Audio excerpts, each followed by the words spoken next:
Bab 2503, agak menarik. Bang! Yasuko Ueno tumbang dalam sekejap. Darah di tubuhnya keluar dari dahi yang tertusuk dan langsung masuk ke mulut patung. Ketika para eksekutif pulau yang hadir melihat pemandangan ini, mereka sangat ketakutan hingga hampir pingsan.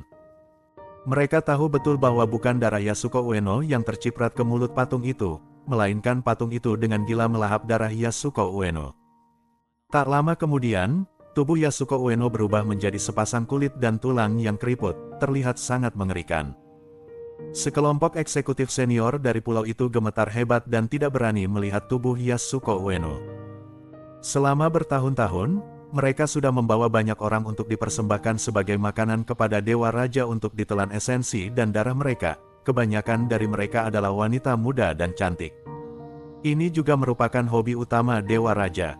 Para eksekutif di pulau-pulau kecil ini hanyalah antek-antek yang dilatih oleh Dewa Raja. Tidak ada yang berani menghentikan perilaku keji tersebut, malahan demi menyanjung, mereka rebutan mengantar hadiah berupa wanita muda dan cantik.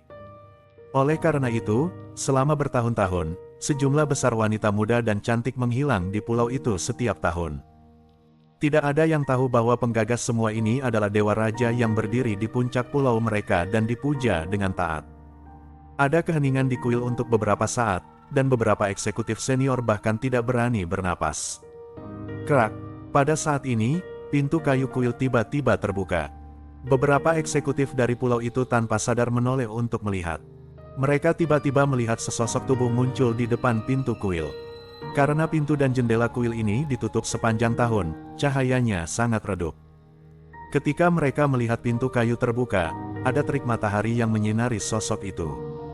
Untuk sesaat, suasana itu benar-benar membuat para eksekutif itu merasa seolah-olah dewa sudah datang. Di kuil ini hampir jarang terlihat sinar matahari masuk. Kalaupun masuk, mereka akan menutup pintu kayu secepatnya karena Dewa Raja ini tidak menyukai cahaya. Dan di kuil, karena Dewa Raja melahap darah segar wanita muda dan cantik, bau dupa di udara dipenuhi dengan bau darah yang menyengat. Di mata para eksekutif pulau kecil ini, biarpun Dewa Raja sama menakutkannya dengan hantu, di dalam hati mereka, Dewa Raja itu seperti dewa.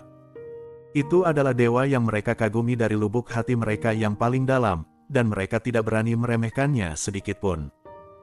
Tetapi pada saat ini, ketika mereka melihat sosok di depan pintu, mereka merasa tak terkendali seolah-olah mereka sudah melihat dewa yang nyata. Tapi patung dewa di hati mereka, Dewa Raja, tampak seperti iblis. Saat ini, sosok di pintu perlahan masuk. Ketika para eksekutif pulau kecil ini melihat wajah sosok ini, mereka segera terbangun. Dewa macam apa ini? Jerry Yang, penduduk asli Kyushu, yang paling dibenci semua orang di pulau kecil mereka.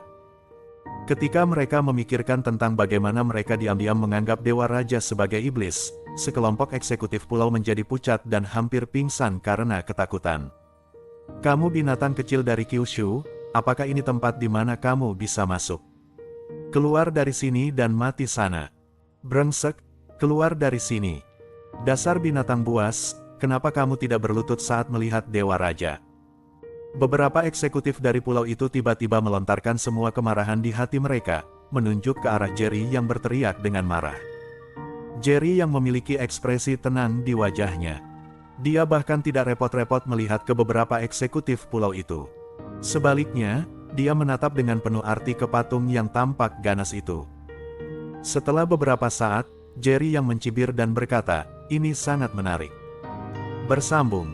Bab 2504, menunjukkan gigi dan cakarnya.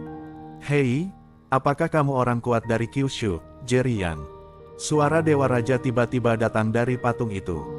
Jerry yang cukup terkejut dengan hal ini, dan berkata sambil tersenyum, "Aku tidak menyadarinya, kamu cukup berpengetahuan. Beraninya kamu berbicara dengan Dewa Raja seperti ini. Cepat berlutut." Beberapa eksekutif senior di pulau itu segera mulai menyanjung lagi, dan berteriak keras pada Jerry Yang. Biarpun mereka semua menyadari teror Jerry Yang, di dalam hati mereka, Dewa Raja di depan mereka adalah eksistensi paling kuat di dunia, dan mereka tentu saja tidak takut pada Jerry Yang saat ini.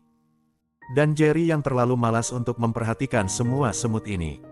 Ketika Dewa Raja mendengar apa yang dikatakan Jerry Yang, dia mencibir lagi dan lagi, "Hei, kamu adalah pria paling sombong yang pernah aku lihat. Tidak ada yang berani berbicara seperti ini kepada aku selama bertahun-tahun.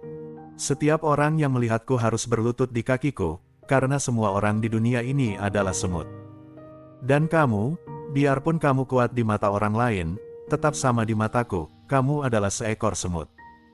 Mata Jerry yang tiba-tiba berubah dingin, berhenti bicara omong kosong, cepat keluar, kamu bersembunyi dalam patung dan bermain trik. Kamu sudah berada di sini selama bertahun-tahun, kamu bahkan tidak berani keluar dari kuil ini, kan? Menurutku kamu adalah orang yang paling mirip dengan semut di dunia ini. Pada awalnya, Jerry yang masih sedikit bingung tentang Dewa Raja, tetapi bagaimanapun juga, dia adalah orang yang pernah mengalami badai besar dan sudah melihat terlalu banyak hal. Itu hanyalah jiwa yang bersembunyi di dalam patung dan melahap dupa manusia, esensi manusia, dan darah sepanjang hari. Hal ini menunjukkan bahwa tubuh fisik orang ini sudah lama dipukuli sampai mati, hanya menyisakan jiwa yang masih hidup hingga saat ini melalui nutrisi dupa, juga energi serta darah manusia. Jerry yang membuka kesadaran spiritualnya dan menyelidikinya dengan cermat, dia menduga bahwa Dewa Raja sudah mati selama hampir 100 tahun. Biarpun orang ini hanyalah jiwa yang hidup, ini hanya di mata Jerry yang. Bagaimanapun, ini bukanlah jiwa biasa. Ini juga alasan kenapa Dewa Raja hanya bisa tinggal di kuil ini dan mengendalikan seluruh pulau. Jerry yang sepertinya berhasil menebak patung Dewa Raja, dia langsung marah, dan aura mengejutkan keluar dari patung itu. Hei, kamu memang berbakat, tapi sayang sekali karena kamu melemparkan dirimu ke dalam perangkap dan datang kepadaku, hari ini ditakdirkan menjadi kematianmu. Merasakan momentum yang begitu menakutkan, beberapa eksekutif begitu ketakutan hingga mereka berguling dan buru-buru bersembunyi di pojok. Tetapi, Jerry yang tetap tidak bergerak, dengan senyum percaya diri di wajahnya. Segera setelah itu, kabut hitam lain keluar dari patung itu, dan kemudian dengan cepat terbelah menjadi kelompok kabut hitam kecil yang tak terhitung jumlahnya seukuran kepala manusia dan melayang di udara. Jerry yang juga tidak bergerak. Dia ingin melihat metode mengerikan apa yang dimiliki orang ini. Beberapa pejabat tinggi di pulau itu bersembunyi dan tidak berani mengatakan sepatah kata pun. Mereka juga sangat ingin tahu tentang kekuatan mengerikan seperti apa yang akan dilepaskan oleh Dewa Raja di dalam hati mereka. Wakakakak. Pada saat ini, kabut hitam yang tak terhitung jumlahnya yang melayang di udara di dalam kuil mengeluarkan tawa yang aneh. Ketika semua orang melihat dengan hati-hati, mereka menemukan bahwa kabut hitam membentuk wajah seperti iblis, yang terlihat sangat ganas dan seram. Mereka juga memperlihatkan taring putih mereka. Mereka menunjukkan taring dan cakar mereka dan berteriak aneh pada Jenny Yang.